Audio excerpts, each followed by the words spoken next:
ओम नमः सिद्धेभ्यः।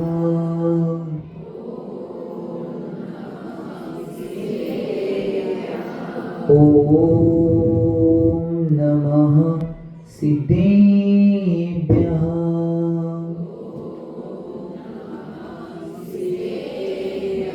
ओम नमः सिद्धेभ्यः।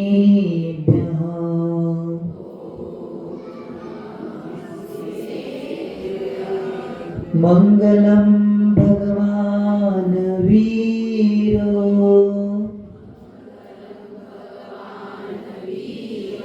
मंगलम गौतमोगनी मंगलम कुंद कुंदाद्यो जैन धर्मोस्तु मंगलम सर्वमंगल मांगल्यम सर्वकल्याणकारकम् प्रधानं सर्वधर्माणां जैनं जयतु शासनम्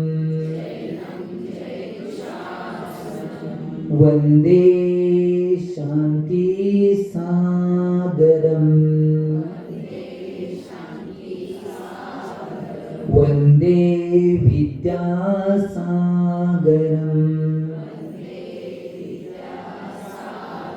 वन्दे सन्मति सागरम्। जो 24 भगवान की देवादेव मूल लाइन 1008 बाल ब्रह्मचारी पार्श्वनाथ भगवान की देवादेव मूल लाइन 1008 कुंतुनाथ भगवान की देवादेव मूल लाइन 1008 बाल ब्रह्मचारी मल्लीनाथ भगवान की सिद्धांत शास्त्र की 20वीं सदी की प्रथमाचार्य चक्रवर्ती समाधि सम्राट गुरुनाम गुरु आचार्य श्री शांति सागर जी महाराज की संत शिरोमणि आचार्य गुरु श्री विद्यासागर जी महाराज की प्रातस्मरणीय शांत मूर्ति वासर रत्नाकराचार्य गुरुदेव श्री सन्नत सागर जी महाराज की मम दीक्षावली युवा स्नान क्रांति रत्नाचार्य गुरु श्री चंद्र सागर जी महाराज की परम पूज्य आचार्य गुरु श्री समीर सागर जी महाराज की अहिंसामय विश्व धर्म की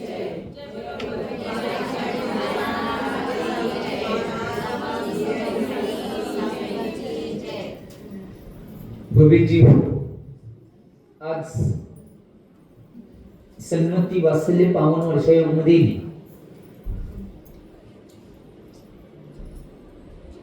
रविवारचं प्रथम पुष्प गुंफण्यासाठी मी इथे उपस्थित आहे। जीवनात अनेक संकट अनेक दुःख आणि जीवनाची वेगवेगळी परिस्थिती ज्यावेळी प्राप्त होते त्या प्रत्येक परिस्थिती प्राप्त होत असताना दोन गोष्टीचा विचार आपल्या समोर येतोय आणि त्या दोन गोष्टीवर आपल्याला आज चिंतन करायचंय विशेष प्रवचनाच्या माध्यमातून। कारण की बरेच लोक या सगळ्या गोष्टींचा विचार आपल्या मनामध्ये करतात परंतु विचार मात्र होतोय परंतु आचार विचार मात्र बदलत नाही। आणि त्या दोन गोष्टी कोणत्या असतील तर आमच्या वृत्ती आणि प्रवृत्ती। आज जर जीवनामध्ये संस्कारित बनायचे असेल जीवनामध्ये धर्माचे संस्कार आणि योग्य आचरणाचे संस्कार आमच्या जीवनामध्ये द्यायचे असतील तर आम्ही आमच्या वृत्ती आणि प्रवृत्तींकडे लक्ष देणं आवश्यक आहे आणि याच्याविषयी चिंतन आजच्या विशेष प्रवचनात आपण करणार आहोत।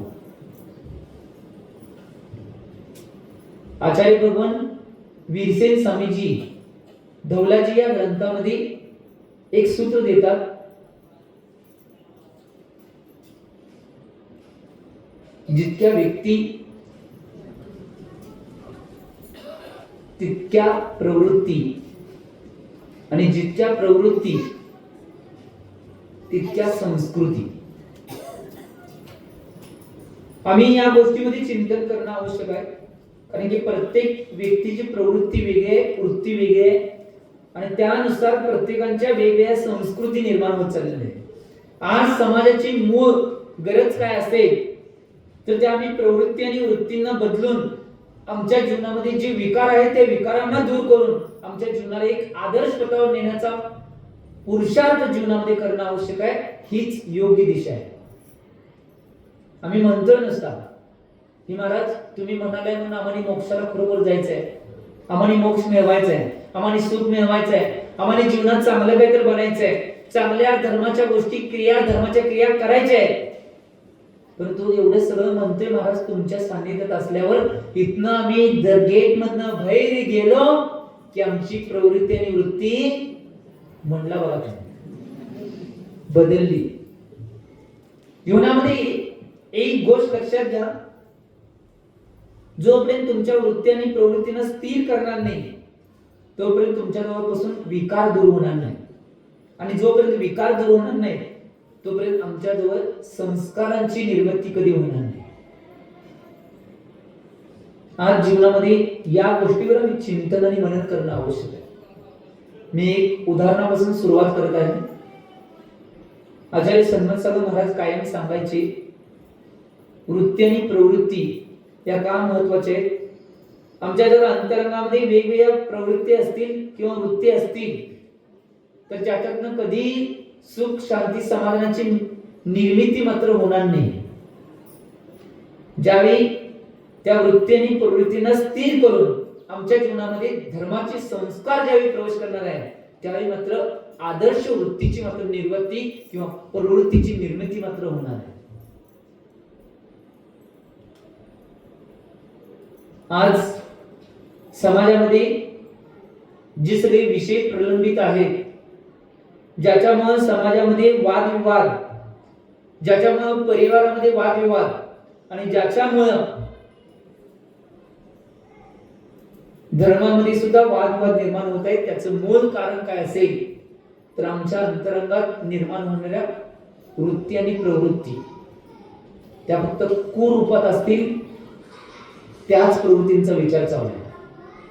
आज एक गोष्ट लक्षात घ्या, ज्या वेळी आम्ही चिंतन करतोय, आज बघा बऱ्याच जणांना आपल्या जीवनामध्ये आपलं जीवन बदलायचं आहे, एक आदर्श पथावर जीवन न्यायचं आहे किंवा जीवनाला एक वेगळी दिशा आणि वेगळी पर्वणी त्या जीवनाला द्यायची आहे. परंतु ते करत असताना मात्र प्रत्येक समयाला अंतरंगात विचार फक्त चालतोय परंतु त्याचं आचरण मात्र होत नाही. याचं मूळ कारण काय असेल, तुमच्या वृत्ती आणि प्रवृत्ती प्रत्येक समयाला बदलत चालल्यात म्हणून. आज आपण चिंतन करणं आवश्यक आहे. असे बरेच कथानक आणि बरेच उदाहरणं वर्तमान युगामध्ये घडून गेलेले आहेत, परंतु मी ते न सांगता आचार्य सन्मत साधू महाराज एक सांगत होते कायम, जोपर्यंत आमची समीचीन वृत्ती आणि प्रवृत्ती निर्माण होणार नाही तोपर्यंत धर्माचं सृजन 3 काळात होऊ शकत नाही. आणि धर्माचं सृजन करायचं असेल तर आमच्या वृत्तीला आणि प्रवृत्तीला आम्ही धर्म संस्काराच्या माध्यमातून स्थिर करणं आवश्यक आहे. त्याच वेळी धर्माचं सृजन आमच्या अंतर्गत होऊ शकते. ही गोष्ट महत्वाची. आचार्य महाराज एक उदाहरण सांगायचे. 2 सख्खे भाऊ होते आणि ते 2 सख्खे भाऊ एकत्र राहत होते, परंतु ज्यावेळी दोघांची लग्न झाली, आता लग्न झालं म्हणजे लगेच कळलं बघा सगळ्यांना, दोघांची लग्न झाले तेव्हा सारखं काहीतरी धुसफूस चालू झाला. दोघांनी निर्णय घेतला की आपण वेगळं राहायचं आणि दोघं भाऊ वेगळं राहिले. परंतु भावांच्या मनात वेगळं राहायचं कधीच नव्हतं. फक्त भावांच्या ज्या दोन्ही पत्नी होत्या त्या पत्नींच्या मुळे दोघांना वेगळं व्हावं लागलं. ही गोष्ट लक्षात घ्या, ही वृत्ती आणि प्रवृत्ती आहे.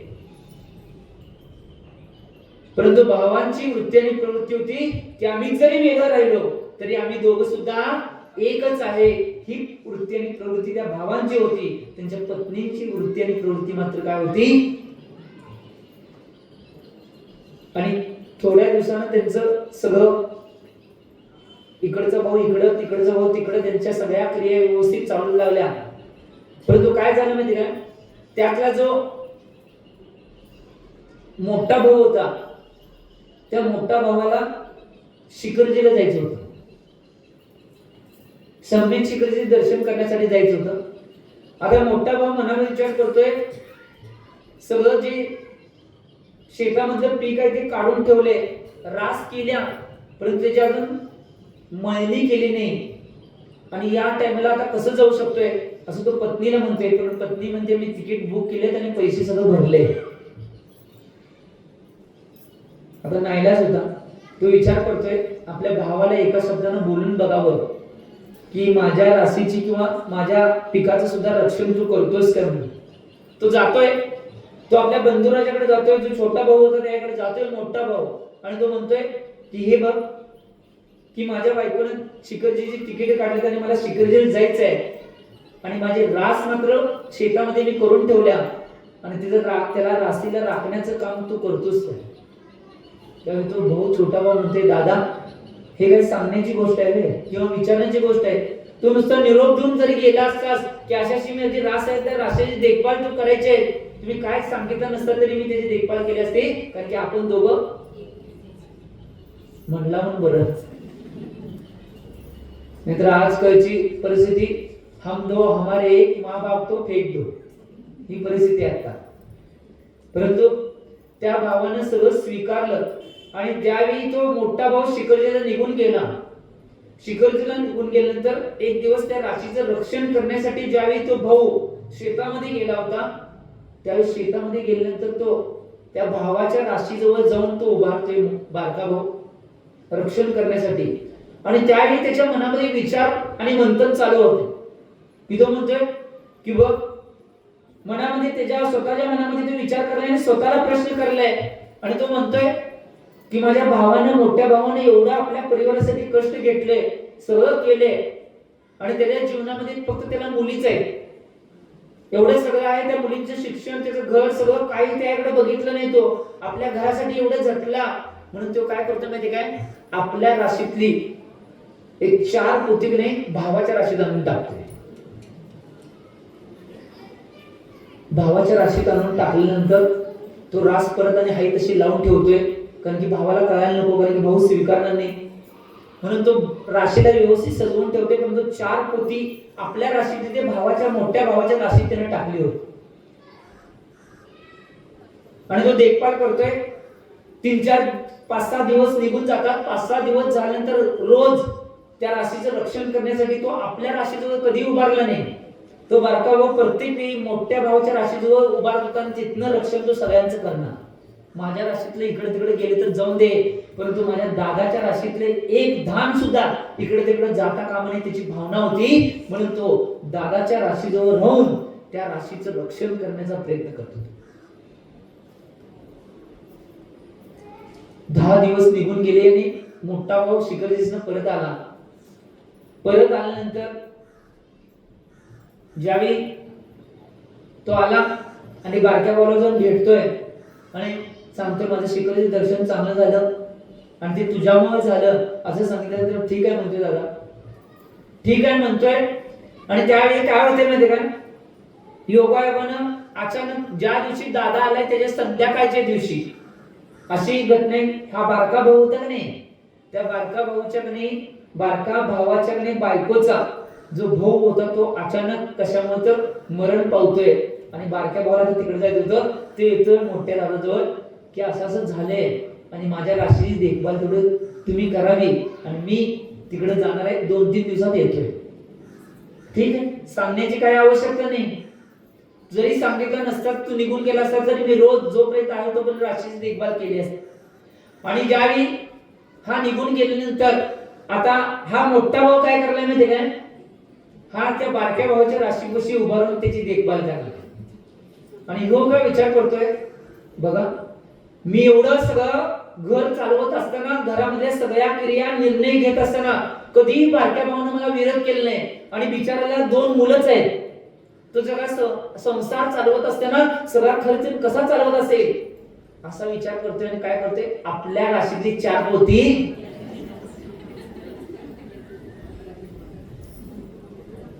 आणि सगळी रास व्यवस्थित करून ठेवतोय. त्या राशीला सगळं व्यवस्थित करून ठेवतोय. आणि व्यवस्थित करून ठेवल्यानंतर त्या बारक्या भावाच्या राशीजवळच तो देखभाल करायला रडतोय. तो काय म्हणते माहिती काय मनात, माझ्या राशीतलं कोण काही नेलं तर नेऊन दे, परंतु बारक्या भावाच्या राशीतले एक धान सुद्धा कोण नेऊ नये म्हणून मी तिथंच देखभाल करणार. म्हणून 2-3 दिवस तो तिथंच राशीची देखभाल करतो. ही सगळी क्रिया शेजारचा एक शेतकरी सगळं बघत होता. आणि योगायोगानं काय होते, ज्यावेळी दुसरा भाव आहे तो 3-4 दिवसानं परत आल्यानंतर दोघांच्या राशीची मळणी होत्या आणि मळणी झाल्यानंतर दोघांची रास जी आहे त्या राशीमध्ये जो मोठा भाव आहे त्याची आणि लहान भावाची राशी ती समान पोती होती. बारका भाऊ मनात विचार करतोय, मी 4 पोती तिकडे टाकलेली, परंतु दादाची रास का जास्त झाली नाही. मोठा भाऊ काय विचार करतोय, मी 4 पोती तिकडं, परंतु बारक्या भावाची रास काय वाढ झाली, रास कोणी नेली. हे दोघं विचार करल्यात आणि ज्यावेळी जो दोघं भाऊ एकत्र एका ठिकाणी येतात आल्यानंतर बारका भाऊ धाडस करतोय आणि विचारतोय की दादा, तुझी अशी परिस्थिती, तू ज्यावेळी शिकवलेली गेलतास त्यावेळी तुझ्या राशीमध्ये मी 4 पोती टाकली होती. आता दादा डोक्याला हात लावते, आणि तो दादा पहिला काही न बोलता नाही, दोघं एकमेकांना मिठी मारतात आणि रडायला चालतात. रडायला चालू केल्यानंतर ते रडतात दोघं एकमेक. रडल्यानंतर परत डोळे पुसून एकमेक बोलायला चालू करतात. दोघांना कळलं काय झालंय. त्यावेळी तो शेजारचा शेतकरी जो बघत होता तो येतोय जवळ आणि त्या दोन्ही भावांना म्हणतोय की खरोखर जीवनामध्ये या पृथ्वी तलावर कोण खरे भाऊ जर मी बघितले असेल तर त्या तुमच्या 2 भावांसारखे खरे भाऊ, की ज्यांची प्रवृत्ती आणि वृत्ती सुद्धा चांगली आहे, असे भाऊ पृथ्वी तलावर मी 2च बघितले, दुसरे कोणी बघितले नाही. जोपर्यंत आमची वृत्ती आणि प्रवृत्ती स्थिर होत नाही, दुसऱ्याच्याकडे बघण्याचा जो आमचा नजरिया आहे तोपर्यंत आम्ही जोपर्यंत बदलत नाही तोपर्यंत आमच्या जीवनामध्ये कधी आदर्श पथाला करणं योग्य मार्गावर आम्ही 3 काळात जाऊ शकत नाही. ही गोष्ट महत्वाची. आज कोणी असू दे, तुम्ही जरी एक गोष्ट लक्षात घ्या, वृत्ती आणि प्रवृत्तीचा विषय मी मांडलाय आणि या वृत्ती प्रवृत्ती जर आम्ही सांभाळले नाही तर आमच्या अंतरंगात विकार निर्माण होणार आहे. ही गोष्ट महत्वाची आहे, कारण की वृत्ती आणि प्रवृत्तीच विकारांना जन्म देतात आणि विकारच तुमच्या धर्म मार्गाला ब्रेक लावतात. ही सगळ्यात महत्वाची गोष्ट आहे. कौरव आणि पांडवांचं उदाहरण हरिवंश पुराण मध्ये म्हणजेच किंवा पांडव पुराण किंवा जैन महाभारत मध्ये येते. एक दिवस एक दुसरा शत्रू तो कौरवांच्यावर आक्रमण करणार होता. त्याच्या आधी दूताला पाठवते पांडवांच्या जवळ आणि पांडवांना दूताच्या करवी सांगतोय की मी असं कौरवांच्यावर आक्रमण करणार आहे आणि तुमची मदत, पांडवांची मदत आम्हाला मिळावी. त्यावेळी तो जो पांडवांचा मेन कोण, धर्मराजा काय म्हणतोय की तुझ्या राजाला जाऊन सांग, जर आमच्यात आम्ही भांडत असेल तर आम्ही एकमेकांच्या विरोधात आहे, परंतु दुसरा राजा कोण आमच्या संग भांडायला येत असेल तर आम्ही 105 जण आहे. किती जण आहे? जे दोन्ही भाऊ खुर्चीसाठी एवढे भांडले, ज्यावेळी दुसरा राजा कोणी आक्रमण करणार आहे त्यावेळी सगळे कौरव आणि पांडव एकाच ठिकाणी आहे. आमच्यात भांडलो तर ते आमचं. आमची वृत्ती सुद्धा घरात किंवा परिवारामध्ये किंवा गावामध्ये अशीच पाहिजे. आमच्यात काय झालं तर आमचं आम्ही बघून घेतो, परंतु बाहेरचं कोण आलं तर आम्ही सगळे म्हणला तेवढे तर आले, लय बरं वाटलं तिन्हीकडे, तेवढे तर ऐकून एवढी तर वृत्ती आणि प्रवृत्ती बदलली आमची. बास नाही मिळवलं. एक गोष्ट लक्षात घ्या, आम्ही आमच्या जीवनामध्ये प्रत्येक व्यक्तीविषयी असा विचार करणं आवश्यक आहे. प्रत्येक व्यक्तीविषयी, प्रत्येक समाजातील घटकाविषयी आणि प्रत्येक धर्मातील प्रत्येक बाबी बाबतीत आम्ही असा विचार करणं आवश्यक आहे की प्रत्येकाशी विषयी माझी जी प्रवृत्ती आणि वृत्ती आहे ती स्थिर मनानं राहणं आवश्यक आहे. त्याच वेळी माझ्या अंतरंगामध्ये धर्माचा प्रवेश होणार आहे. हा विचार ज्यावेळी मनात येणार आहे त्यावेळी आमच्या वृत्ती आणि प्रवृत्तींना आम्ही स्थिर करून विकारांचा नाश करू शकतोय. प्रत्येकाची भावना आहे हो, प्रत्येकाची मनामध्ये भावना आहे की मला माझ्या विकारांना अंतरंगात स्थान द्यायचं नाही, विकारांना काढून टाकायचं आहे. प्रत्येकाला मनामध्ये वाटतंय माझ्या विकारांना मी जिंकायचं आहे.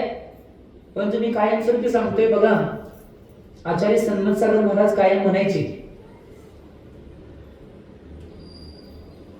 आई जाणे बाप आणि मन जाणे पाप. या दोन गोष्टी लय महत्वाच्या.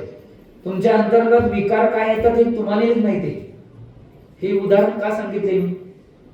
मुलग्याचा वडील कोण आहे ही फक्त कोण सांगू शकते? आईच सांगू शकते.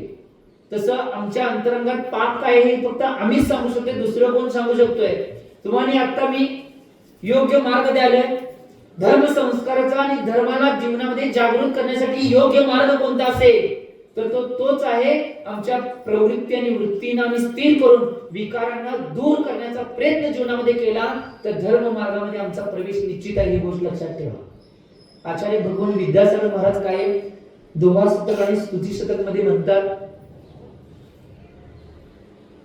अतिशय महत्वाचा दोहा आहे, भव्य जीव हो. आचार्य महाराज म्हणायचे, भव्य जीव हो देखो पाप की घृणा करो पापी की नहीं. काय म्हणायचे आचार्य भगवान? पाप की घृणा करो पापी की नहीं. आम्ही आमच्या जीवनामध्ये जगत असताना, आम्ही आमचा प्रत्येक व्यवहार करत असताना, आम्ही संसारामध्ये, समाजामध्ये, परिवारामध्ये इकडे तिकडे फिरत असताना, ज्या ज्यावेळी आम्ही क्रिया करतोय त्यावेळी आमची क्रिया होत असताना आम्ही कधीही पापाकडे बघत नाही. कुणाकडे बघतोय? पापीकडे बघतोय. जीवनामध्ये कोण तुम्हाला व्यक्ती काय बोलला तर त्या व्यक्तीकडे तुमचा दृष्टिपात असतो, परंतु त्या व्यक्तीकडे दृष्टिपात करणं आवश्यक नाही. तर त्या व्यक्तीने केलेली जी वाईट कृत्य आहे, क्रिया आहे, त्या क्रियेकडे आम्ही दृष्टिपात करणं आवश्यक. तुम्ही चिंतन कसं करा, आता कोण व्यक्ती येऊन तुम्हाला मारला, दुसरं काल पुढे करायचं. नुसता महाराज मारायला येणार आहे असं कळलं, मारायचं तर लांब हो. नुसता कोण तर मारायला किंवा भांडायला येणार आहे कळलं, आमची सगळी तयारी असते. एक गोष्ट लक्षात घ्या, आम्ही आमच्या जीवनामध्ये याच गोष्टीमुळे आमचं नुकसान करून घेतोय. आम्ही पापाला बघत नाही तर पापीला बघतोय. एक गोष्ट लक्षात तो पापी सुद्धा तुम्हाला मारायला यायला त्याचं मूळ कारण काय असेल तर तुमचं कर्म आहे. पूर्व संचित जे केलेलं कर्म आहे त्या कर्मामुळेच तो पापी तुमच्याकडे मारायला आले किंवा तुम्हाला काहीतरी बोलायला आले. हे जर कर्म सिद्धांत आमच्या जीवनामध्ये आम्हाला समजला तर आमच्या अंतरंगातल्या विकारांना काढून टाकण्यास आम्ही 100% मदत करू शकतो. तो कर्म संदात आमच्या जीवनामध्ये प्रवेश होणं आवश्यक आहे. अशा बऱ्याच गोष्टी आहेत. त्या बऱ्याच गोष्टीच्या माध्यमातून तुम्हाला सुद्धा वाटतंय, कधी कधी झोपताना इतर टाइमला विचार करताना तुम्ही मनात विचार करताय की बाबा खरोखर हे वाईट गुण माझ्यातून काढून टाकायला पाहिजे. तेवढ्या करतो विचार येतोय आणि परत एरी माझ्या मागल्या म्हणले बघा ताक करण्या चांगलं, म्हणजे तेवढ्या पद्धतीत आम्ही करणार. म्हणून आचार्य भगवंतांनी सांगितलं होतं, पाप की घृणा करो पापी की नाही. आमच्या वृत्ती आणि प्रवृत्तीने स्थिर करण्याचा मार्ग उडवून काढा. आणि तो मार्ग कोणता असेल? तो जो सगळ्यात महत्वाचा मार्ग धर्म मार्ग आहे. एक बघा, ज्या ज्यावेळी तुम्ही तुमच्या घरात असताय, घरात असलेल्या वेळेतला किती वेळ तुम्ही घरात काढताय की नाही, त्या वेळेतला किती वेळ शुभ प्रवृत्ती मध्ये गेला याचा विचार करा. काय सांगले ऐकलंय? जरा कान उघडे ठेवून ऐका. कर्णांजली बांधून, कर्णांजली म्हणजे याला कर्णांजली म्हणतात, कर्णांजली बांधून ऐका. ज्यावेळी तुम्ही घरामध्ये असताय, परिवारामध्ये असताय, त्यावेळी किती वेळेला मी जेवढा वेळ माझ्या परिवारामध्ये आणि घरामध्ये काढतोय त्यातला किती वेळ शुभ प्रवृत्तीमध्ये गेला याचा विचार करत आज चिंतन संध्याकाळी झोपताना करा. आणि ज्यावेळी तुम्ही मंदिरात असताय, किती वेळ मंदिरात असताय, किती वेळ महाराजांच्या सानिध्यात असताय, त्यावेळी तुमची शुभ प्रवृत्ती किती प्रमाणात राहिली याचा चिंतन आणि विचार करा. तुम्हाला कळेल, तुमचं उत्तर तुम्हाला स्वतः तुमचं मन सांगेल. म्हणून मी म्हणलं आई जाणे बाप आणि मन जाणे पाप. तुमचं मन आपोआप सांगतं. एक गोष्ट लक्षात घ्या, ज्यावेळी जीवनामध्ये वाईट आणि दुःखाचे प्रसंग येणार आहेत त्यावेळी सुद्धा चिंतन करताना तुमचं मन तुम्हाला योग्य ते उत्तर देत असते, परंतु त्या योग्य उत्तराला तुम्ही न्याय देत नाही, म्हणून तुमचं मन त्यावेळी निराश होऊन उत्तर द्यायचं बंद करते. मग तुम्ही क्रोधाच्या आवेशामध्ये काय काय बी करताय, काय काय तर कुणाला बोलून जाताय, कुणाला मारून जाताय, कुणाची चेष्टा करून जाताय, कुणाला काहीतरी वेगळंच करून जाताय. या सगळ्या गोष्टी तुमच्या काय होतात, तुमच्या मनानं उत्तर दिलं होतं, पण ते उत्तर तुम्ही ऐकलं नसल्यामुळे ही सगळी उत्तर आल्या. ती कला शिकला, मनाचं योग्य ते उत्तर घेण्याची जर जीवनामध्ये कला शिकला, जेवढ्या मनामध्ये वृत्ती आणि प्रवृत्ती येतील किंवा जेवढे मनामध्ये विकार येतील त्या सगळ्या विकारांना रोखण्याचा सगळ्यात मोठा सरळ मार्ग कोणता असेल तर तुमच्या मनाला ताब्यात ठेवणे हा सगळ्यात मोठा सरळ मार्ग आहे. विषय आलता बघा रत्नकंड श्रावचर्य ग्रंथामध्ये. कारण की मन असं आहे, त्याला सांभाळण्यासाठी काय काय करावं लागते तुम्हाला माहिती आहे? लय अवघड आहे. जगातली सगळ्यात मोठी कला मी कोणती म्हणतोय तर मनाला सांभाळण्याची कला म्हणजे जगातली सगळ्यात मोठी कला आहे. आणि तो कोणी कला जिंकला तो सगळ्यांना जिंकू शकतो. आम्ही काय करतोय माहिती काय, घरातली सगळी माझं ऐकायला पाहिजे, समाजातली सगळी माझं ऐकायला पाहिजे, माझ्या परिवारातली सगळी माझी ऐकायला पाहिजे, किंवा त्याच्या पुढे जाऊन माझ्या सानिध्यात माझी पाहुणी पैकी कोण कोण आहे ती सगळी जण माझं ऐकायला पाहिजे. ही भावना करतोय म्हणून आम्ही दुःखी होतो. असं कधी म्हणलंय तुम्ही? मी सगळ्यांचं ऐकायला पाहिजे. महाराज कोण आहे माहित नाही, आम्ही कोण असला तर घरात. एक गोष्ट लक्षात घ्या, या सगळ्या वृत्तींना आणि प्रवृत्तींना जिंकायचं असेल, आज तुमच्या मनावर सगळ्यात मोठा संयम बांध आणि कंट्रोल बांधणं आवश्यक आहे. बघा एक गोष्ट लक्षात घ्या, साधी गोष्ट आहे. आता जी गोष्ट चालू आहे त्याचं उदाहरण देतो. आचार्य भगवान गुणभद्र स्वामीजीने आत्मानुशासनजी या ग्रंथामध्ये हे उदाहरण उद्घाटन केलेलं आहे. ज्यावेळी नदी दोन पात्रांच्या मध्ये वाहत असते त्या नदीला तुम्ही काय म्हणताय? जीवनदायिनी. ती नदी किती सुंदर आहे बघा, आमचं जीवनदान आम्हाला देते, तिच्या माध्यमातून जीवनदान आम्हाला मिळते. आणि तीच नदी ज्यावेळी दोन तटरूपी पात्र त्या पात्रांना ओलांडते तेव्हा तुम्ही त्या नदीला काय म्हणताय? जीवन विध्वंसिनी. आता जे चालू आहे ते सांगितलं. एक गोष्ट लक्षात घ्या, निसर्ग जेवढा सुंदर आहे तितकाच तो निसर्ग क्रूर आहे. काय म्हणतो मी? निसर्ग जेवढा सुंदर आहे तितका तो निसर्ग क्रूर आहे. आठवा लातूर भूकंप, आठवा 2005 चा पूर, आठवा 2019 चा पूर, आठवा 2021 चा पूर आणि त्याच्या पुढे जाऊन आठवा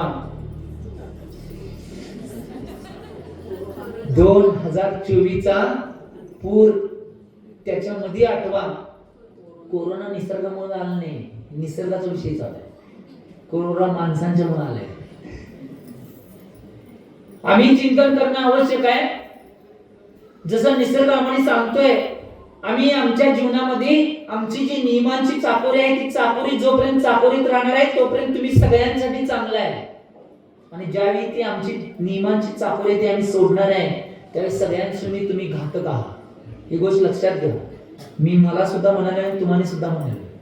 मी फक्त तुम्हाला सांगाल नाही, आपण म्हणले मी, म्हणजे मी सुद्धा तुम्ही सुद्धा. जीवनामध्ये म्हणून वृत्तींना प्रवृत्तींना आम्ही स्थिर करण्याचा प्रयत्न जीवनामध्ये करणं आवश्यक आहे, म्हणून हा विषय चालू आहे. कारण की आज ज्या ज्या क्रिया घडतात, ज्या क्रिया घडून गेल्या किंवा ज्या घटना घडलेल्या आहेत, त्याच्या मागे काय असतील तर सगळ्या वृत्ती आणि प्रवृत्तीच आहे.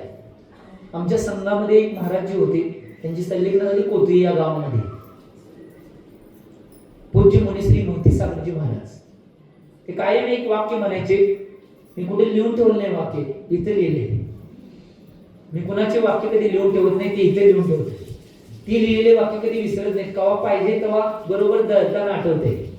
जात्यावर बसले की गाणी, तसं माईक समोर आम्ही आलो काही बघायला लागत नाही, आपोआप सगळं.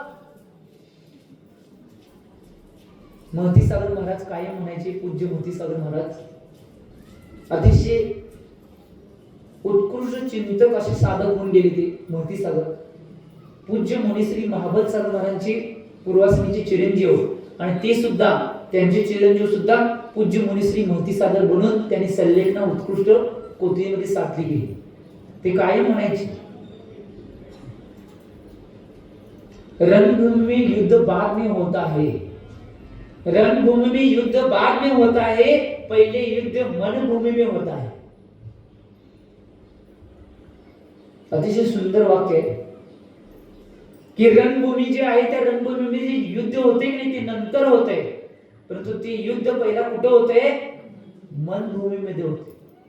आम्ही कोणतीही वृत्ती आणि प्रवृत्ती पहिला मनात काय करतोय, त्याचं नियोजन संकल्प विकल्प बांधतोय आणि मग ते प्रवृत्तीमध्ये किंवा आचरणामध्ये आणतोय.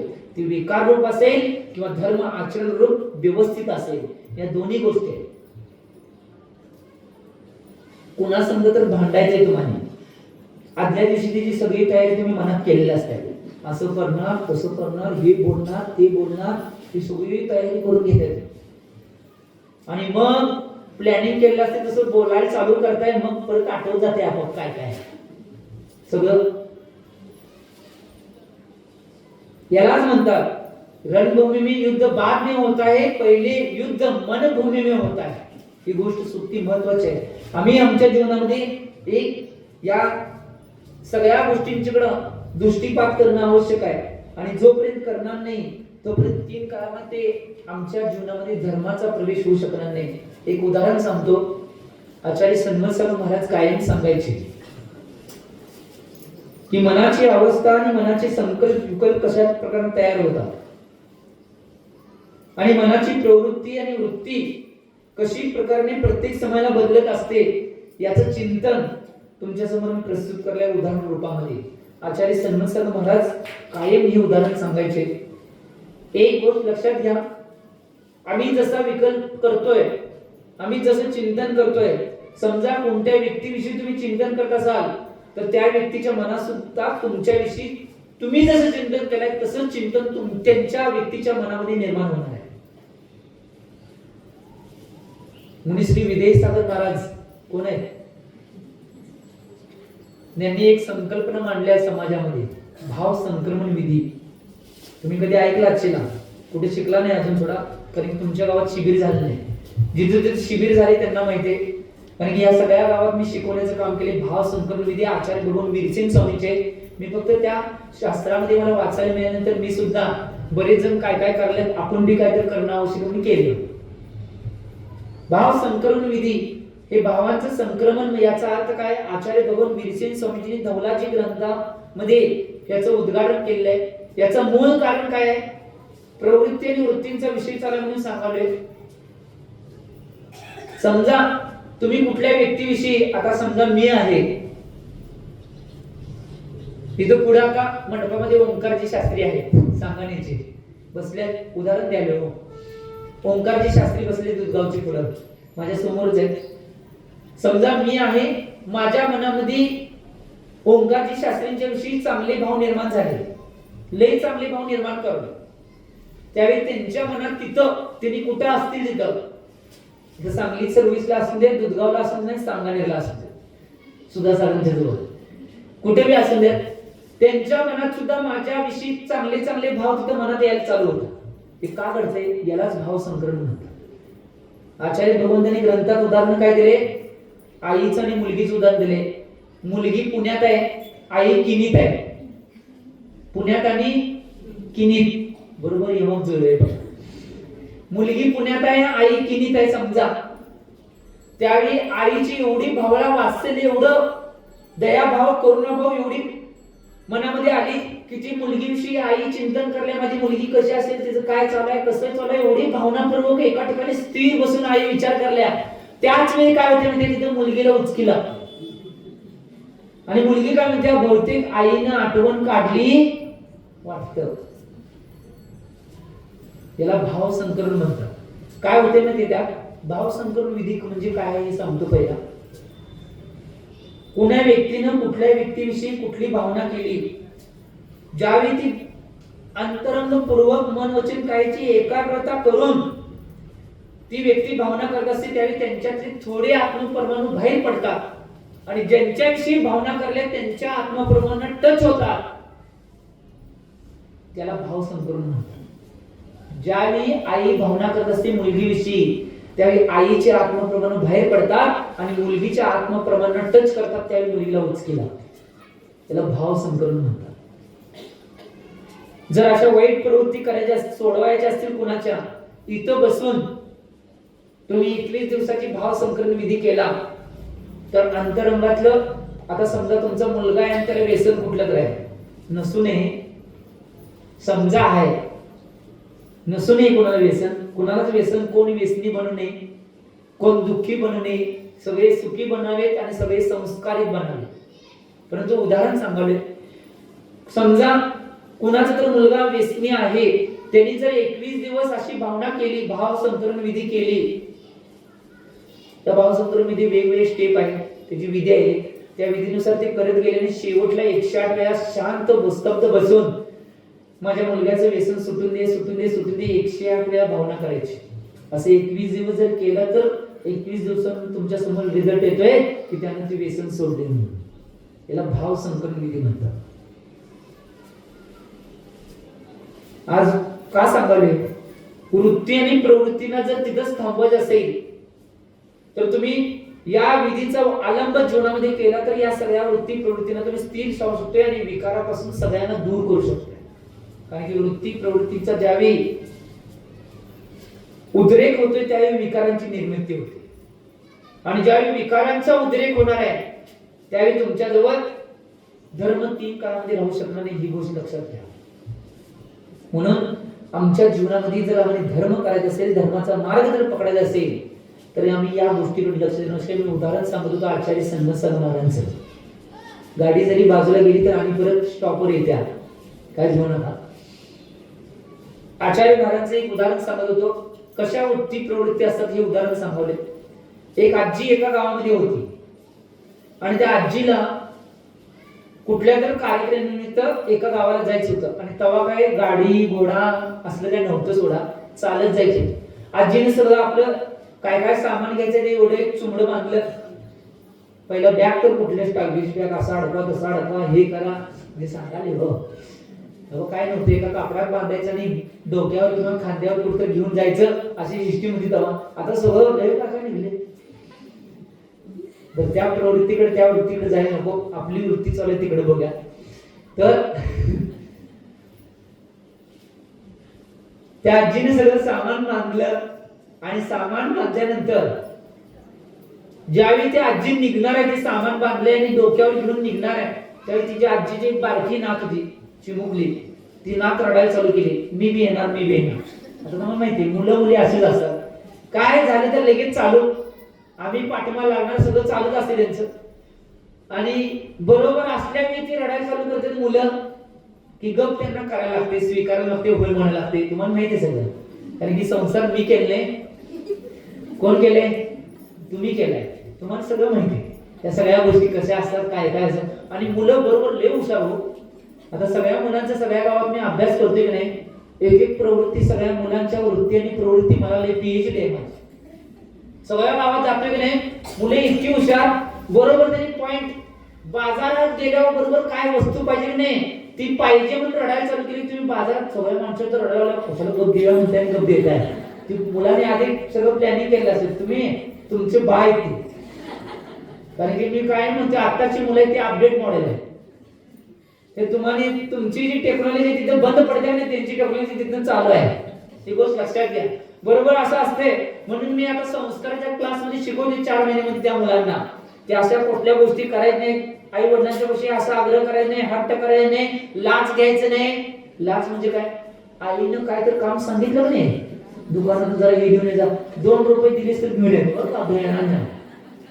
मग आई काय आता काम आवश्यक असते त्यावेळी, ते पाहिजेच असते वस्तू त्यावेळी गप 2 रुपये देत्या आणि मुलगा जातोय. मग ते सगळं पैसे साठवून इकडे तिकडे करतात किंवा काय काय जण साठवतात, काय काय जण लगेच. तुम्हाला माहिती मी काय सांगण्याची आवश्यक, हे सांगायला वृत्ती प्रवृत्ती. माझं उदाहरण चालवतं तशी ती मुलगी रडत होती. ती पाठीमागे लागली आजीच्या मी येणार म्हणून. पाठीमागे लागली येणार म्हणून म्हणल्यावर तर आजीचा नाईलाज झाला. कारण की आजीला त्यावेळी जाणं भागच होतं. नाईलाज झाल्यानंतर ती आजी म्हणली एक अट आहे, तुला नेतो पण तो काकत बसतो म्हणायचं. म्हटले बाबा हेनीच म्हणलं, ते आजी हेनीच असल्या उदाहरण ते उदाहरणाचं सांगायला. आजी तेवढं सांगितले काकत बसतो म्हणायच नाही. मला काकत घे, डोक्यावर घे, खांद्यावर घे असं काय म्हणायचं. पाय दुखायला म्हणायचं नाही. चालणार असलीस तर या, नाही तर येऊ नकोस. कोण म्हणली? तिनीची. तर आजी म्हणली ठीक आहे म्हणली. बारकी मुलं लय हुशार असतात, ती त्यांच्यावरची तात्पुरतं उभं म्हणायचं, परत करायचं. ती मी पोरगी ग बसते किनीचीच होती. होय म्हणली की होय आजी मी रडत नाही, मी काकत बसतो म्हणत नाही, पाय दुखतो म्हणत नाही म्हणाली. ती पोरगी हो बारकी पोरगी सांगाले जरा म्हणत नाही म्हणली. आजी बोटाला धरली, हात धरली आणि तिला घेऊन चालली.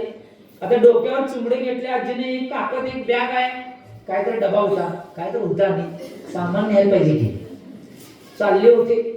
आणि बरोबर 7 बारापाशी गेल्यावर गावात चालले दोन. कुठला मार्ग सांगायला पाहिजे. एवढं अंतर पार झालं. तिकडचा रस्ता कधी दूर नका म्हणून सांगायला. तेवढं अंतर पार झालं. आजी तेवढे नातीला घेऊन चालत गेल्या आणि तिथं गेल्यावर नातने रस्त्यावर बसली, पाय घसत चालू, माझं पाय दुखायला मला काकत घे. आता आजी म्हणाल्या तुला सांगितलं नाही जाताना, येताना तिथं म्हणून सांगितलं आपण जायचं आहे त्यावेळी काकत बसतो म्हणायचं नाही, पाय दुखतो म्हणायचं नाही. सांगितलं नाही? सांगितलं पण रडायला चालू झालं. नाही मला काकत घे. आता नाईलाज होता, काय करायचं. तरी मी जरा उठवून चालवत पुढे पुढे ओढत कसं नेली आजी. त्याच वेळी काय झालं म्हणजे तिथे घोडावाला जात होता. घोड्यावर बसून जात होता आणि घोड्यावर जात असताना म्हणे आजीची भावना काय झाली माहिती काय, अंतरंगामध्ये वृत्ती बनली आजीची. घोड्यावर बसायला सांगल्या. घोड्यावर म्हणले ए घोडेवाला. आजी म्हणल्या माझ्या नातीला ह्या गटोळीला आणि ह्या डब्याला तेवढं घेऊन त्या पुढच्या गावात पोच करतोस काय. तू घोड्याला काय म्हणला म्हणजे तुमच्या नातीला आणि त्या डब्याला आणि त्या गटोळीला बसवायला घोडा आणलाय वे मी. आता आजीचं नाही होत. आता सर म्हटलं गप आजी. त्याला इकडच्या काकत घेतली, इकडे एक डबा, सगळं संसार सगळा घेतली आणि चालत होती की. आता काय घोडावाला गेला पुढे. जरा घोडवाला पुढे गेल्यानंतर घोडवाल्याची प्रवृत्ती बदलली बाबा. तो आतमध्ये विचार करतोय काय माहिती काय, त्या नातीच्या अंगावर सोनं किती होतं, त्या गोटोळमध्ये काय काय असेल कुणास ठाऊक, आणि त्या डब्यामध्ये काय काय होतं कुणास ठाऊक. घेतला असतो आणि घेऊन गेलो असतो तर आजी काय केली असती. घोडा वळवते बाबा. घोडा वळवून तो आला आजी जवळ आला आणि आजीला म्हणतोय आजी तुमची नात ते गट्टू आणि ते डबा देते नका, मी पुढच्या गावात पोच करतो. आजी म्हणत्या बाबा तू कसं विचार करायचा तसं मी विचार करलाय. तू कुठला कोणास कुणास जर नातीला गटवायला घेऊन गेलास तर मी काय करू. दोघांची वृत्ती प्रवृत्ती एक झाल्यानंतर त्यात विकार निर्माण झाले. एक गोष्ट लक्षात घ्या, आम्ही ज्यावेळी अशा भावना करतोय, आणि नितेश शहा नावाचे एक गुजरातचे डायरेक्टर, जे फिल्म डायरेक्टर आहे, त्यांनी या भाव संकलन विधीवर पिक्चर सुद्धा काढला. तुम्ही बघितला असेल, हिंदी पिक्चर आहे, मोठी फिल्म आहे. हा विचार वृत्ती आणि प्रवृत्तीचा विचार मी सांगावे. एक मुलगा, त्याचे वडील वकील असतात. तो मुलगा आपल्या वाढदिवसापासून वाढदिवसाच्या आधी 10-11 दिवस आणि वाढदिवसाच्या पुढे 10 दिवस असं तो भाव संक्रमण करतोय की माझ्या वडिलांना कधी खोटं बोलता येऊ नये कोर्टात गेल्यावर. बघितलंय पिक्चर, आठवलं का? त्याला भाव संक्रमण म्हणतात. आणि तो भाव संक्रमण ही विधी केल्यानंतर त्याच्या वडिलांना कोर्टात गेल्यावर ज्यावेळी तो खोटं बोलत होता जीभ ओळखतच नाही. प्रत्येक वेळी तो कोर्टात गेल्यावर ज्यावेळी सगळं खरं टाकलं, सगळ्या केसेस बंद यायच्या बंद झाल्या, माणसं त्याच्याकडे यायचे, सल्ला घ्यायची सगळी बंद झाली. हा एक पिक्चर आलता. भाव संक्रमण वृत्ती आणि प्रवृत्तीवरच आहे. विकार निर्माण होतात ते कशामुळे होतात? आमच्या वृत्ती आणि प्रवृत्तीमुळे विकार निर्माण होतात. म्हणून धर्म मार्गापासून आम्ही दूर जातोय. ही गोष्ट सांगायची म्हणून हा विषय घेतलाय की आमच्या वृत्तींना आम्ही बदलणं आवश्यक आहे आणि प्रवृत्तींना आम्ही व्यवस्थित करणं आवश्यक आहे. त्यावेळी आमचा धर्म मार्ग सुकर होतोय. ती विचार केल्यानंतर ती आजी त्याला पाठवते आणि आजी गप चालत जाते. अशी वृत्ती आणि प्रवृत्ती आमच्या मनात कधी येता कामा नये. बघा, एक गोष्ट लक्षात घ्या, ज्या ज्यावेळी अशा वाईट प्रवृत्ती होतात त्या सगळ्या प्रवृत्तींना तुम्ही काढून टाकण्याचा प्रयत्न करा. उदाहरण मी सांगतो, दक्षिणवाल्यांचं उदाहरण सांगतो. आचार्य सन्मत्सर महाराज काय सांगायचे दक्षिणवाल्यांचं उदाहरण. आचार्य सन्मत्सर महाराज काय म्हणायचे माहिती आहे? दक्षिणवाले जर बेशुद्ध पडले, आठवलं बघा, सगळं आठवतं. जर कोण दक्षिणेतला माणूस बेशुद्ध पडला नाही, काय करायचं? बेशुद्ध उठवायचं असेल तर पाणी बिनी लगे मारायचं नाही, आंब्याचा फक्त वास द्यायचा, लगे उठून बसत. कारण की दक्षिणेतली माणसं हापूस आंबा म्हणले की मेलेली म्हणले उठतात. सन्मत्सर महाराज म्हणायचे, मी म्हणत नाही. उदाहरण सांगायचे दक्षिणवाल्यांचं आचार्य महाराज सन्मत्सर महाराज, आंब्याचा सीझन असते तेव्हा आंब्याची पेटी घेऊन येताय की तुम्ही. आता पेटीतला एक आंबा जर कुजला तर तुम्ही काय करताय हो? का काढून टाकताय? हुशार. त्या पेटीत जर एक आंबा कुजला असेल तर तो आंबा काढून टाकताय की सगळे आंबे कुजून येत म्हणून. तसं तुमच्या अंतरंगामध्ये मनामध्ये एक जर विचार कुजलेला असेल तो काढून टाकला नाही, ती प्रवृत्ती आणि वृत्ती तुमच्या मनातून जर तुम्ही काढून टाकलं नाही तर तुमच्या अंतरंगातल्या मनाच्या सगळ्या वृत्ती आणि प्रवृत्तींना ज्या चांगल्या आहेत त्या सगळ्यांना कुजवण्याचं काम कोण करणार नाही?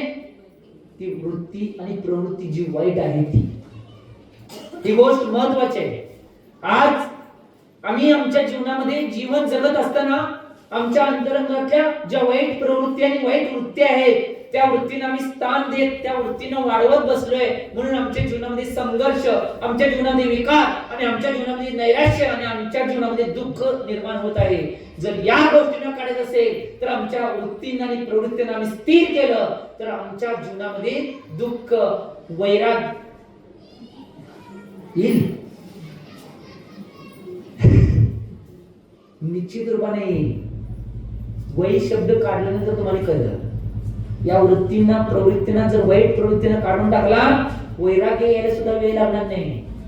तुमच्या जीवनामध्ये वैराग्य प्रवेश करेल. ही गोष्ट लक्षात घ्या. आज जीवनामध्ये समाजामध्ये एक गोष्ट लक्षात घ्या, जर तुमची वृत्ती आणि प्रवृत्ती जर इतकी शुभ असेल, त्या शुभ प्रवृत्तीला शुभ वृत्तीला तुम्ही जर स्थापन करत गेला आणि त्याला खत पाणी आतमध्ये घालत गेला तर त्यातून बरंच मोठं वटवृक्ष मात्र धर्माचा निर्माण होऊ शकतो. एक उदाहरण सांगतो मी, सत्य घडलेली कथा. आचार्य भगवान विद्यासागर महाराजांचे बाल ब्रह्मचारी शिष्य होते सृजन भैया यांचं नाव. संप्रती परमपूज्य 108 झाल्यावर सांगतो. तुम्हाला जरा मध्ये कहाणीमध्ये ट्विस्ट राहिलं पाहिजे, त्याशिवाय कोण मालिका बघत नाही. पुढच्या भागामध्ये काय आहे, पुढच्या भागामध्ये काय. हे सृजन भैया मध्य प्रदेशचे एक रत्न. काय झालं, ज्यावेळी आचार्य महाराजांच्या सगळ्या 24 ब्रह्मचार्यांना दीक्षा देणार असं कळल्यानंतर बरेच जण ब्रह्मचारी नारळ चढवायला गेले आचार्यांच्या. तुम्हाला माहितीये, दीक्षेची जरा बातमी आली की सगळेजण नारळ चढवायला पटपट पटपट पटपट. आणि तिथं काय थांबून होत नव्हतं आचार्यांच्या जवळ. अचानक घटना व्हायच्या आणि अचानक सगळे कार्यक्रम पार पडायचे. आणि ते झाल्यानंतर ते सगळेजण नारळ चढवायला गेले आणि घरातनं सगळी ते सृजन भैया तयारी करून सगळी तयारी केल्या. की खरोखर आता मला आशीर्वाद मिळणार आहे असं गावात त्यांनी भावना सगळ्यांची करून गेले आणि तिथं नारळ चढून आले, परंतु त्या 24 दीक्षामध्ये सृजन भैयांचं नाव तेवढं आलं नाही. नैराश झाले. आता तिथनं परत आपल्या गावाकडे गेल्यानंतर आता गावातल्यांना काय सांगायचं, आणि योगायोगाने काय झालं म्हणजे त्यांच्या मनामध्ये विचार वृत्ती आणि प्रवृत्ती संकल्प विकल्प चालू होता की काय करायचं आणि काय सांगायचं, कुणाला उत्तर काय द्यायचं. गावात गेल्यानंतर पहिलाच त्यांचे जे काका होते त्या काकाने विचारलं की 24 मध्ये नाव आलं. होय, माझी दीक्षा फिक्स आहे म्हटलं आहे. तर 24 मध्ये नाव नव्हतं तरी सुद्धा त्यांच्या तोंडून शब्द गेला की माझी दीक्षा. गावात तयारी चालू केली. आता मिरवणुकीची तयारी कुणाची? त्या 24 दीक्षावाल्यांची. ह्या गावाचं सांगलं नाही, आता दुसऱ्या गावाचं सांगतो. कहाणीमध्ये लगेच कहाणी टर्न घेते. त्या 24 दीक्षावाल्यांची सगळ्यांच्या हत्तीवरनं रथातून वेगवेगळ्या सिस्टीममधून मिरवणुकीची सगळी तयारी झाली. परंतु याने सांगितलं होतं बऱ्याच जणांना माझी दीक्षा आहे, परंतु हा काय करतोय आता सगळ्यांची मिरवणूक व्हायला नका, एक सायकलवर नाही मोठा आचार्य विद्यासागरांचा फोटो लावून तिथं आपला एक ब्रह्मचर्य अवस्थेमध्ये असा बसलेला फोटो कोपऱ्यात लावतात आणि मेरी दीक्षा आहे असं त्या बोर्डवर लिहितात. ते सायकलला बोर्ड लावतात आणि सायकल फिरून सगळ्या गल्लीतनं फिरतात माझी दीक्षा आहे दीक्षा आहे म्हणून. कोण? सृजन भैया. त्यांची मिरवणूक सगळ्या गल्लीतनं फिरल्यानंतर आता सगळेजण संध्याकाळी त्यावेळी गोद भरायसाठी घरामध्ये आले. वेगवेगळ्या घरातले माणसं सगळी गोद भरायसाठी गोद भराई करत असताना त्यांच्या डोळ्यातून अश्रू पडत होतं. सगळेजण गोद भराई करल्यात. आता बऱ्याच जणांना वाटलं की एक तिथं दीदी होती, श्रुतन नाव तिचं. ती दीदी होती. ती दीदी विचारली की भैयाजी एवढा शुभ प्रसंग आहे, आनंदाचा प्रसंग आहे, तुमच्या डोळ्यातून अश्रू यायला. त्यावेळी ते सृजन भैया म्हणतात की हे अश्रू आहे ते आनंदाचे अश्रू आहे. सगळी तयारी केली आणि तिथनं त्या दिवशी आता मनात विचार काय करतात माहिती काय? स्वतःच्या काकीला एक सांगितले, आईला एक आणि बहिणीला एक घेऊन जातात तिथं. आपण मनात काय भावना मानल्या त्यांना माहिती होतं की 24 दीक्षामध्ये माझं नाव नाही, परंतु मनात भावना मानल्या सगळ्यांना मी सांगितले माझी दीक्षा आहे. फक्त एकच भावना माझी दीक्षा व्हावी व्हावी व्हावी. एकच भावना करल्या. आचार्यांचे भाव बदलावे, माझी दीक्षा व्हावी, ती एकच भावना घेऊन म्हणतात आता आपण जाऊया तिथे चौका तर लाव्या. जिथं दीक्षा वगैरे तिथे चौका लाव्या. आपली झाली नाही तर चौका लावून तर परत येऊया. चौका घेऊन जातात आणि ज्या दिवशी दीक्षा होणार आहे त्या दिवशी आधी 2-3-4-5 दिवस चौका चालूच होता यांचा. 1-2 नारांचं झालं, काही मानांचं झालं नाही. आणि ज्या दिवशी दीक्षा होणार होती त्याच्या आदला दिवस, दीक्षा दुसऱ्या दिवशी होणार त्याचा आदला दिवस, ती चौका आई, बहीण आणि काकी हे सगळे जण चौकाची तयारी करल्या. हे सगळे चौकाची तयारी करत असताना, सफरचंद सोलत असताना, भाज्या व्यवस्थित करत असताना, हे सगळं करत असताना त्यांच्या मनात काय भावना की आचार्यांची भावना होऊ दे आणि माझी दीक्षा होऊ दे. एवढी भावनेपूर्वक सगळा आहार आणि आहाराची सगळी सामग्री तयार करण्यात मग्न. आणि बघा सगळी तयारी केली आणि पडगांना त्या दिवशी काय झालं माहिती काय? फक्त एकटेच जाऊन उभारले. ते स्वतः एकटेच उभारले. आई काय म्हणली तू पुढे जा, मी तयारी करून येतो. तोवर आचार्य महाराज आहारला उठले होते. आता एकटा म्हणलं काय नमस्ते म्हणलं पाहिजे. भो स्वामी नमस्तू चालू केलं.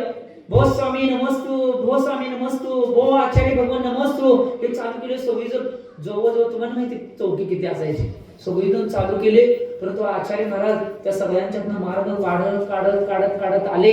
नियम जे आचार्य महाराजांचा कुठं पटत नव्हता, नियम काढत आले आणि बरोबर सृजन भैयाच्या समोर येऊन उभारले. सगळ्यांचा जयकारा चालू झाला. आचार्य भगवान विद्यासागर महाराज की जय. सगळेजण आता भैयानं कळालं, त्यांचे हात कापा लागले. सगळ्या शरीरातून घाम यायला, सगळीकडनं घाम यायचा झाला. सगळी शेजाऱ्या नमस्ते म्हणा. मग भैयाजी नमस्ते म्हणायचं मी कळलं भैयानं. हो स्वामी नमस्ते म्हणा. मग म्हणल्यावरती सांगितल्यानंतर शुद्धी अशी सांगा. सगळ्यांनी सांगतच म्हणले. ज्यांना सगळ्या ग्रंथांचा अभ्यास होता त्यांना आता बोलायला बी येईना. अंतरंगात भावना एक ठेवली ती माझी दीक्षा व्हावी आणि आचार्य महाराजांचे भाव बदलावे.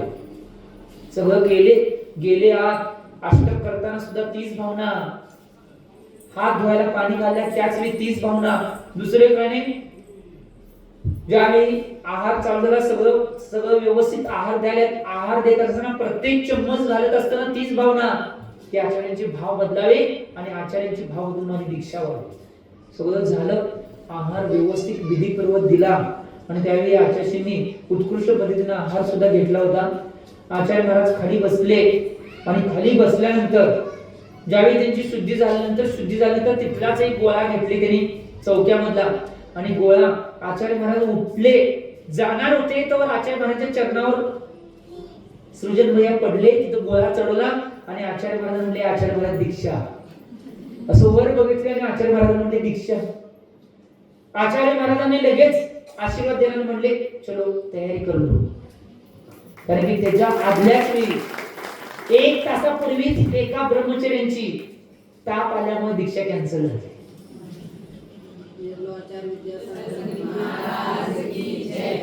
सगळ्यांना वाटलं तुमची दीक्षा झाली. आमची वृत्ती आणि प्रवृत्ती सगळ्यात जास्त काम करते. ती सद्वृत्ती आणि सत्प्रवृत्ती आम्ही बनवणं आवश्यक आहे.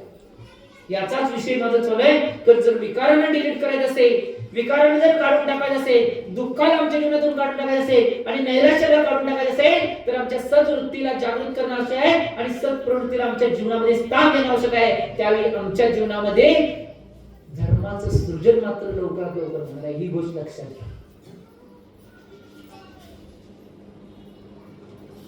झाली त्यावेळी दीक्षा झाली. ज्याच्या मनामध्ये नव्हतं त्यांची दीक्षा झाली.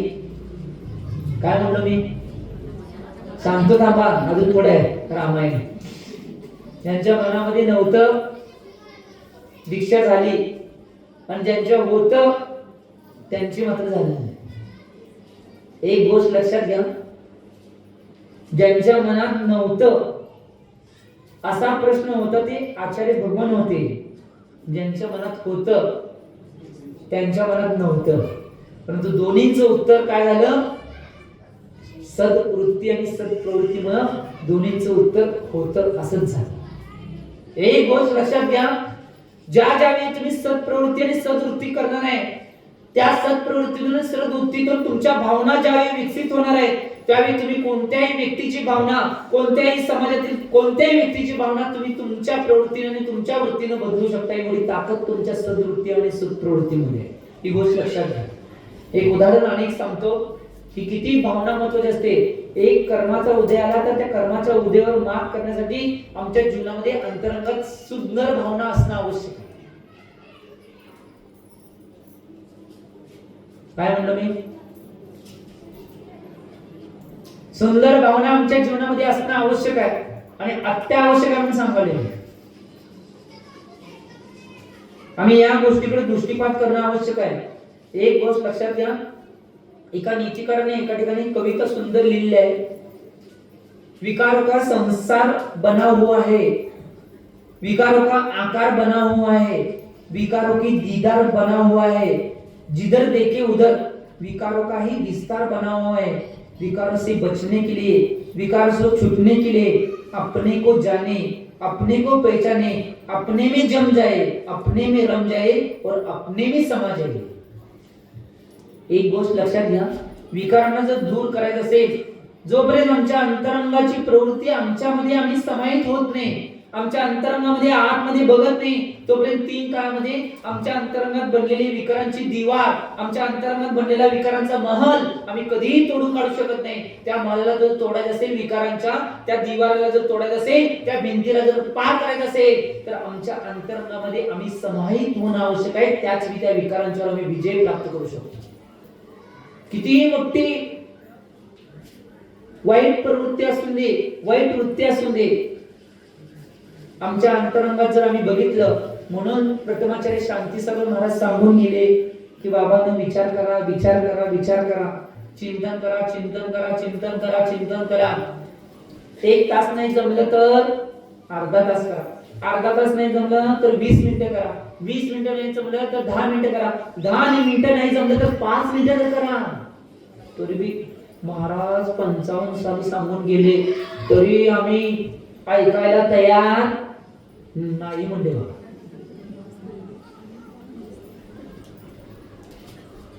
आम्ही चिंतन करणं आवश्यक आहे या गोष्टीचं. म्हणून एक गोष्ट लक्षात घ्या, तुमच्या अंतरंगातल्या या सगळ्या वाईट वृत्तीनं काढून टाकण्याचा पुरुषार्थ आजपासून करा. दुसरं एक उदाहरण सांगतो बघा, महत्वाचं उदाहरण.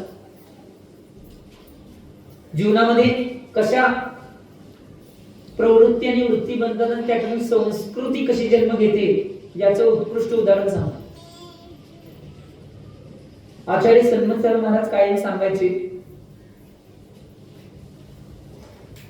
आमच्या जर चारित्र्याचं निर्माण आम्हाला करायचं असेल तर आम्ही जीवनात सगळं निघून गेलं तर चालेल, पैसा निघून गेला तरी चालेल, संपत्ती निघून गेली तरी चालेल, जमीन जुमला निघून गेला तरी चालेल, घर जुमला निघून गेला तरी चालेल, परंतु एक गोष्ट लक्षात घ्या, तुमच्या जीवनामध्ये तुम्ही चारित्र्याला तुमच्या जीवनात कधी घालवू नका. ही सगळ्यात मोठी पर्वणी जीवनामध्ये. कारण की तुमच्या केसावर तुमचं जीवन घडत नाही, तुमच्या कपड्यावर तुमचं जीवन घडत नाही.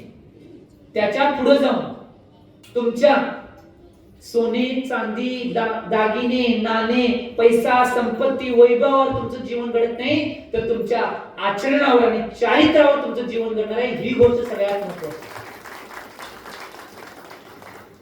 आचार्य महाराज एक दुवा सांगायचे, केस वाढवून देवानंद होण्यापेक्षा ज्ञान वाढवून विद्यानंद व्हा. नख वाढवून शायनर होण्यापेक्षा गुण वाढवून प्रथमाचार्य शांतीसागरजी महाराज व्हा. अवगुण वाढवून बाद होण्यापेक्षा शुभ गुण वाढवून आचार्य भगवान विद्यासागर महाराज बना. ही जीवनात प्रवृत्ती. आम्ही सगळ्या गोष्टीकडे दृष्टिपात करतोय, सगळ्या गोष्टीकडे बघतोय, परंतु एक गोष्ट मात्र जीवनामध्ये कधीही आम्ही स्वीकार करत नाही की आमच्या जीवनामध्ये असलेल्या वाईट प्रवृत्तींना कधीही आम्ही स्वीकार करण्याचं धाडस जीवनामध्ये करत नाही. म्हणून त्या वाईट प्रवृत्ती वाढतात आणि त्याचं सृजन विकारांच्या माध्यमातून होते. ही गोष्ट लक्षात घेऊन जीवनामध्ये सगळ्यात महत्वाचं असेल, कारण की धर्म अशी पर्वणी आहे, तो धर्म तुम्हाला सगळं काही निर्माण करून देणार आहे. आणि म्हणून आपल्या जीवनामध्ये तुम्हाला जर अशा विकारांना दूर करायचं असेल आणि वृत्ती आणि प्रवृत्ती दूर करायचं असेल तर हे उदाहरण तुमच्यासाठी सगळ्यात महत्वाचं आहे. तुमच्या जीवनात सगळ्यात एक महत्वाचं कार्य, तुमच्या जीवनाला नवसंजीवनी देण्याचं काम हे उदाहरण करणार आहे. ही गोष्ट लक्षात घ्या. आचार्य महाराज कायम सांगायचे, बघा आम्ही काय करतोय काय नाही करत, कुठल्या गोष्टीकडे दृष्टिपात करतोय कुठल्या गोष्टीकडे दृष्टिपात करत नाही, किंवा कोणत्या गोष्टीकडे बघतोय आणि कोणत्या गोष्टीकडे बघत नाही, याचा जीवनात ज्यावेळी विचार करणार आहे त्यावेळी सगळ्या गोष्टी आम्हाला मिळू शकतात. कारण की आमची भावना सगळ्यात जास्त महत्वाची आहे. आचार्य महाराज आमचे कायम सांगायचे, एक दोहा सांगायचे, सन्मत सर महाराज कायम सांगायचे की आम्ही त्या प्रवृत्तीकडे दृष्टिपात करणं आवश्यक आहे. सांगायचे महाराज की बघा, आचार्य महाराज कायम सांगायचे, नाश्ता बिगड़ गया तो सुबह बिगड़ गई. कायम आचार्य महाराज सांगायचे, नाश्ता बिगड़ गया तो सुबह बिगड़ गई, भोजन बिगड़ गए तो दिन बिगड़ गया, भोजन बिगड़ गया तो दिन बिगड़ गया, पत्नी बिगड़ गए तो जीवन बिगड़ गया, और अपने भाव बिगड़ गए तो भव बिगड़ गए. ही गोष्ट महत्वाची आहे. आमच्या जीवनात जर आमचे भाव बिघडले, एक गोष्ट लक्षात घ्या, नाश्ता बिघडला तर तुम्ही ते एका टायमाचं भरून काढू शकताय, जेवण बिघडलं तर ते एका टायमाचं भरून काढू शकताय, पत्नी बिघडली तर एक भाव कसं तर गप सहन करून काढू शकताय. करत नाही कोण सोडा, परंतु करू शकताय.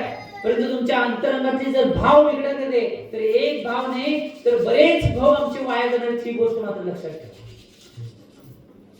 आणि त्या प्रवृत्तीकडे आम्ही दृष्टिपात करणं आवश्यक, त्या गोष्टीकडे आम्ही बघणं आवश्यक. म्हणून आमच्या जीवनामध्ये त्या गोष्टीकडे जोपर्यंत दृष्टिपात करत नाही तोपर्यंत काही होणार नाही. मी उदाहरण सांगणार होतो, किती महत्वाचं उदाहरण असते बघा. आम्ही त्या मनाच्या भावनेला मनाच्या अंतरंगाला साथ देणं आवश्यक आहे. आणि जर साथ दिली नाही तर 3 काळामध्ये कधीही मनाच्या विकारांना जिंकू शकत नाही, मनाच्या प्रवृत्तीला बदलू शकत नाही आणि मनाच्या वृत्तीला सुद्धा बदलू शकत नाही. ही गोष्ट लक्षात घ्या. मी उदाहरण सांगत होतो, आमच्या बघण्याचा दृष्टिकोन बदलल्यानंतर वृत्ती आपोआप बदलू शकते.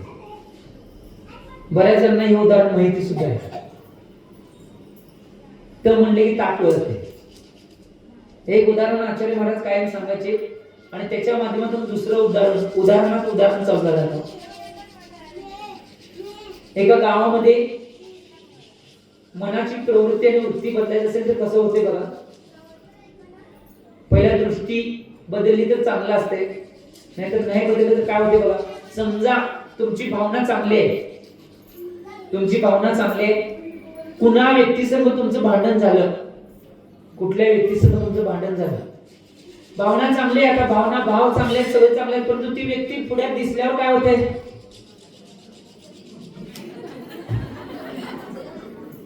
सगळं माहिती तुम्हाला. ती व्यक्ती दिसल्या पहिला तुमच्या अंतरंगात भाव येतात, ही आहे भाव होता. समजा चुकून, आता समजा 11 तारखेला कार्यक्रम आहे, काय मुकुट सप्तमी महामहोत्सव आहे, विधान होणार आहे तुम्ही.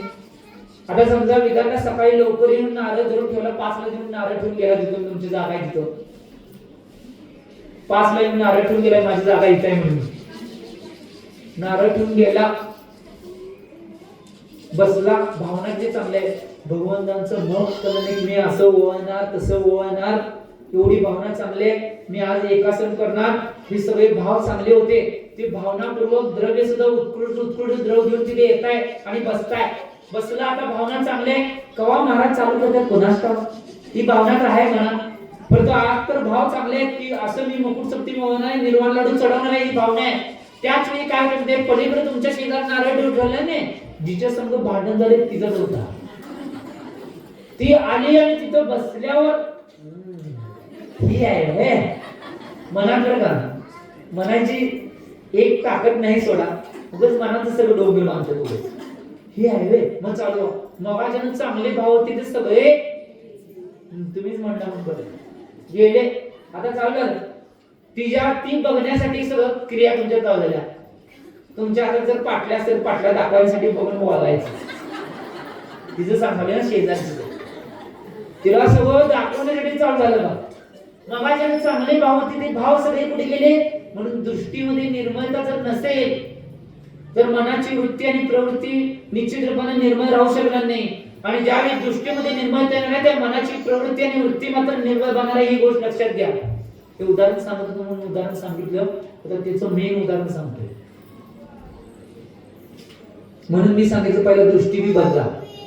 4 महिन्यामध्ये 4 महिन्याचा कारखाना चालू, चातुर्मास रूपी कारखाना. या कारखान्यात सगळ्या प्रकारच्या वृत्ती आणि सगळ्या प्रकारच्या प्रवृत्तींना बदलण्याचं काम, सगळ्या प्रकारचे ठोके सगळीकडे कुठनं ठोकं मारायचं आहे ते सगळे ठोके मारून बदलण्याचं काम या 4 महिन्याच्या कारखान्यात या होणाऱ्या चातुर्मासच्या.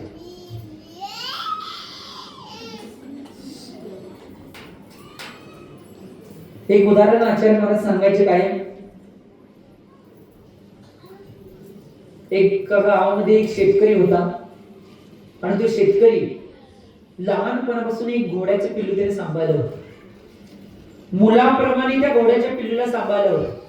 परंतु ज्यावेळी तो घोडा व्यवस्थित मोठा बनतोय, तो मोठा बनल्यानंतर त्याच्याकडे काहीतरी पैशाची कमतरता होती आणि नाही झालं तो घोडा विकण्याची परिस्थिती त्याच्यावर आली.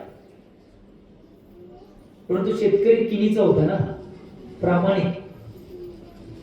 किनीचे लोक काय म्हणजे प्रामाणिक, बर प्रामाणिक आहे. तर प्रामाणिक तो शेतकरी होता. ज्यावेळी त्यानं घोडा बाजारात घेऊन गेला, तो घोडा बाजारात विकायला बांधला होता. सगळेजण विचारतात घोडा पास दिला, तो सांगतो 1 लाख रुपये. पुढचा माणूस लगेच म्हणतोय 1,05,000 रुपये देतो पण घोडा मला पाहिजे. म्हणजे शेतकरी प्रामाणिक होता ना बिचारा. तर तो म्हणतोय मी घोडा 1,05,000 देतो, पण या घोड्याजवळ एक वाईट सवय आहे. आता आठवलं बघा, हा घोडा फक्त हिरवा चारा खातो, वाळला चारा खात नाही. मग म्हणणार आम्हाला घोडा नको आहे. दिवसभर सगळे व्यापारी आले, घोड्याची किंमत काही 1.25 पर्यंत गेली, 1,25,000 इथपर्यंत गेली. कोण खरेदी केली नाही. परंतु किलीतलाच एक दुसरा व्यापारी होता. तो व्यापारी घोडा बघायला गेला आणि घोडा त्याला आवडला. घोडा कसा दिला विचारला, 1,25,000. तो म्हणतोय 1,35,000 रुपये देतो, परंतु हे घोडा मला पाहिजे. कारण तो शेतकरी प्रामाणिक होता. तो म्हणतोय घोड्याजवळ एक वाईट सवय आहे, तो फक्त हिरवा चारा खाते. चालतंय. 1,35,000 रुपये दिला आणि तो घोडा खरेदी करून गेला. गेल्यानंतर ज्यावेळी तबेल्यामध्ये तो घोडा नेऊन बांधला, तबेल्यामध्ये भुस्सा टाकला होता वाळला, परंतु ते घोडा काय खाईना. कारण की घोड्याची वाईट सवय काय होती, हिरवा चारा खाते. तो वाळा चारा खाना. तो हुशार, तिन्हीवाली लय हुशार. येताना एक हिरवा चष्मा आणला, तो घोड्याच्या डोळ्यावर घातला. गप खायला चालू केली. खरंच सांगावे अहो काय खरंच ती घोडाच खायला चालू केली. कारण की त्या घोड्याची जी मनातली प्रवृत्ती आणि वृत्ती बनली होती की मी फक्त हिरवा चारा करत नाही. ज्यावेळी दृष्टीची जी मलिनता आहे ती मलिनता नाश झाल्यानंतर आपोआप मनाची सुद्धा वृत्ती आणि प्रवृत्ती आपोआप बदलली. त्याला दिसलं त्या चष्म्यामधनं की चारा काय आहे, गप खायला चालू. तसं मला सांगायचं आहे, तुम्ही आणि आम्ही आपल्या अंतरंगाची प्रवृत्ती आणि वृत्ती बदलण्यासाठी पहिला दृष्टीची प्रवृत्ती आणि वृत्ती बदलल्या. दृष्टीची निर्मळता पहिल्या जीवनामध्ये आणा, आपाप सगळ्या गोष्टी अंतरंगात आपाप होत जातात. कोणी व्यक्ती किती जगामध्ये सगळे व्यक्ती असू दे, ते 100% कधीही खराब नाही. सगळ्यांच्या मध्ये चांगला चांगला गुण आहे. तो चांगला चांगला गुण घेऊया, त्यांच्या चांगल्या गुणांकडे बघूया, चांगल्या वृत्तीकडे बघूया, चांगल्या प्रवृत्ती बघूया. आमच्या अंतरंगात सुद्धा सत्प्रवृत्ती जन्म घेतल्याशिवाय राहणार नाही आणि ती सत्प्रवृत्तीच एक दिवस सद्धर्माला जन्म देणार आहे, ही गोष्ट लक्षात घ्या. म्हणून मी म्हणलं टाइम कोणासाठी थांबत नाही. म्हणून मी जीवनामध्ये म्हणलं की तुमच्या जीवनामध्ये वृत्ती ना तुम्ही बदला, प्रवृत्ती बदलेल. प्रवृत्ती बदलल्यानंतर तुमच्या जीवनामध्ये धर्माचा प्रवेश होईल. मी एवढीच भावना करतोय की आज त्या रविवारच्या विशेषच्या प्रवचनामधून तुम्ही बोध घेतला असेल की आमच्या अंतरंगातील मनाची जी वृत्ती आणि प्रवृत्ती जी वाईट आहे त्याला काढून टाकून आम्ही सद्वृत्ती आणि सत्प्रवृत्तीला आमच्या जीवनामध्ये स्थान देणार आहे.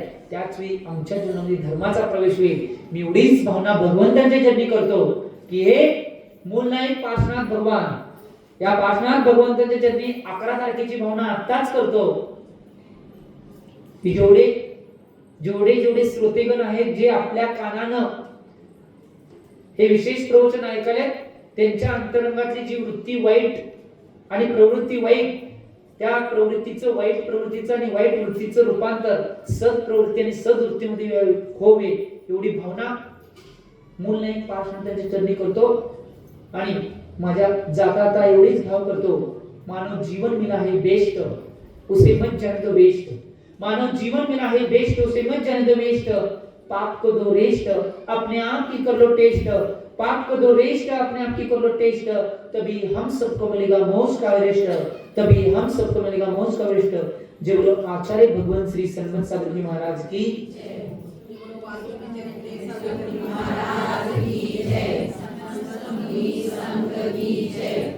प्रभु देव तो